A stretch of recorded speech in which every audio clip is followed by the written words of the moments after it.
Salim Naouda, bonsoir. Bonsoir. Alors, première question, vous avez été parmi ceux qui avaient négocié les accords de sortie de crise avec la ministre qui ont abouti au plan pour le développement de Mayotte. Un an après, quel est votre regard sur ce plan?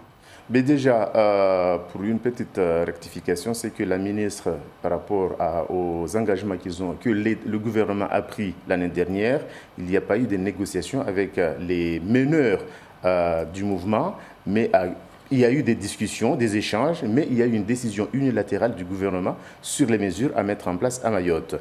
Ce que nous constatons tout simplement, c'est que l'ensemble, ou la plus grande majorité de ces mesures, ce sont des plans qui ont été déjà programmés auparavant.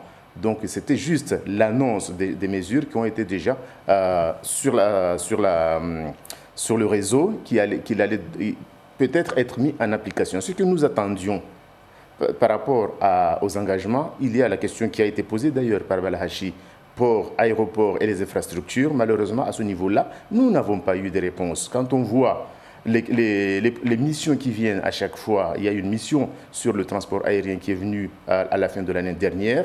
Nous attendons jusqu'à présent quelles sont les mesures concrètes qui vont être mises en place pour les Mahorais, pour avoir des billets moins chers et pour avoir une concurrence pour permettre aux Mahorais de voyager dans les bonnes conditions avec une piste qui ne sera pas la piste existante, mais une vraie piste comme dans tous les autres départements français. C'est de ça que nous attendions. Et puis la gestion du port.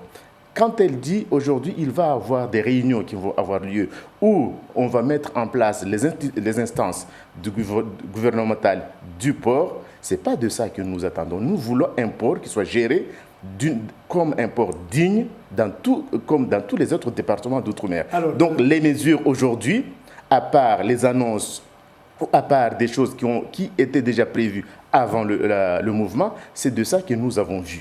Alors, Salim Naouda, en termes d'avancée en matière économique et sociale, vous vous attendez à quoi? Mais vous savez, moi je trouve regrettable que depuis 2011, il y a une ordonnance sur la retraite complémentaire. Il y a un accord local qui a été signé ici parce que ça nous exigeait un accord local. L'accord a été envoyé au ministère. Nous attendons jusqu'aujourd'hui l'application de cet accord pour que les retraités de Mayotte ou les salariés de Mayotte puissent cotiser sur une retraite complémentaire comme tout Français. Nous attendions, quand elle a dit dans sa conférence de presse, elle a parlé de l'ARS. Mais les discussions que nous avons suivies de ces derniers temps, c'est que la directrice actuelle de l'ARS Océan Indien veut toujours qu'il y ait un regard de la Réunion sur les affaires de Mayotte. Donc, nous demandons à avoir un ARS, à avoir une autonomie vis-à-vis de la Réunion. Donc, ne pas créer des choses et avoir toujours le regard de l'extérieur, de la Réunion en particulier, sur les affaires de Mayotte. Alors, chaque département doit être autonome. Alors, pour terminer, Salim Naouda, est-ce que le gouvernement et les élus de Mayotte ont manqué d'ambition à l'issue de cette crise sociale qui avait touché notre île l'an dernier? Moi, ce que je regrette, c'est que nous n'avons pas pu travailler ensemble jusqu'au bout. Tout simplement parce que les élus, à un moment, ils se sont dit être les personnes légitimes pour mener les affaires de Mayotte. Nous avons vu que nous sommes partis en catastrophe à la fin et toutes les attentes de la population n'ont pas eu réponse. Donc c'est de ça que nous regrettons.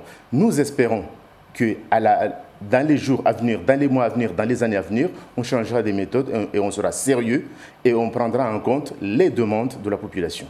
Merci Salim Naouda d'être venu jusqu'à ce plateau répondre à nos questions. Merci beaucoup. Merci.